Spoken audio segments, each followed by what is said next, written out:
जैसा कि मैंने प्रीवियस ब्लॉग में बताया था कि हम आए हैं वेडिंग में अपने गांव की। तो चलिए स्टार्ट करते हैं। आफ्टर ऑल वेडिंग में हुआ क्या क्या। तो hello everyone, welcome back to my mini blog. आप सबको जय श्री कृष्णा, राधे राधे। तो हम सब हो चुके थे रेडी होने के बाद हम आ गए थे वेडिंग पे। और वेडिंग हो कहाँ से रही है तो मैंने ये तो बताया ही नहीं, तो चलिए बता देते हैं कि वेडिंग हो कहाँ से रही है। तो वेडिंग हो रही है मेरे घर के पास ही, मेरे घर के पास एक पैलेस है, वहाँ से हो रही थी वेडिंग। तो बारात हमारे घर के पास से ही निकल रही थी, तो हम सब रेडी हो जाते हैं। रेडी होने के बाद हम बारात में वहीं पे मिल लेते हैं। और मैंने ये तो बताया नहीं कि मेरे घर के पास से पैलेस कितनी दूरी में है। तो चलिए बता देती हूँ कि मेरे घर के पास से पैलेस आधा किलोमीटर से कम की दूरी में ही है। फिर क्या था भाई, यहाँ पे कर रहे थे सब डांस, बट मैंने नहीं किया बिकॉज मुझे लग रही थी गर्मी, तो हमने सिर्फ वीडियो शूट बस किया था। फिर क्या था, कुछ टाइम बाद हम पहुँच जाते हैं पैलेस। और पैलेस पहुँचते ही बारातियों का होता है वेलकम। वेलकम होने के बाद होती है द्वाचार की पूजा, बट मैंने उसका शूट नहीं किया। और इसके बाद मैं आ जाती हूँ डिनर करने, बिकॉज नाइट के बज रहे थे 11:30, तो मुझे लग रही थी जोरों की भूख। तो हम सब आ जाते हैं डिनर करने के लिए। तो हम सब डिनर करने तो आ जाते हैं, बट यहाँ पे इतनी ज्यादा गर्मी होती है, इस रीजन से मैंने ज्यादा कुछ खाया नहीं। और इसके बाद हम आ जाते हैं स्टेज के पास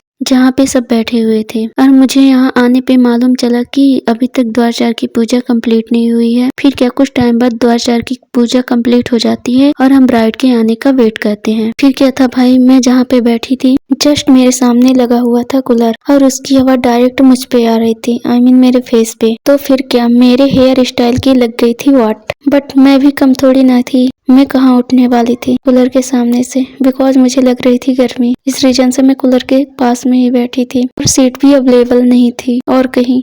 तो फिर क्या भाई, हम सब जिसका वेट कर रहे थे वो आ ही गई। तो हम सब किसका वेट कर रहे थे तो चलिए बता ही देते हैं। तो हम सब कर रहे थे ब्राइड के आने का वेट। तो फिर क्या था भाई, फाइनली ब्राइड आ गई। और ब्राइड के आने के बाद हो रही थी ब्राइड और ब्राइड ग्रूम की एंट्री। ब्राइड और ब्राइड ग्रूम की एंट्री हो और क्राउड न हो, ऐसा होना इम्पॉसिबल है। फिर क्या था भाई, जयमाला होता मैं उसके पहले ही अपने घर आ गई, जिसका मैंने शूट नहीं किया। फाइनली कुछ टाइम बाद मैं अपने घर पहुंच जाती हूँ। तो आज का ब्लॉग कैसा था जरूर बताइएगा। तो मिलते हैं नेक्स्ट ब्लॉग में, बाय बाय।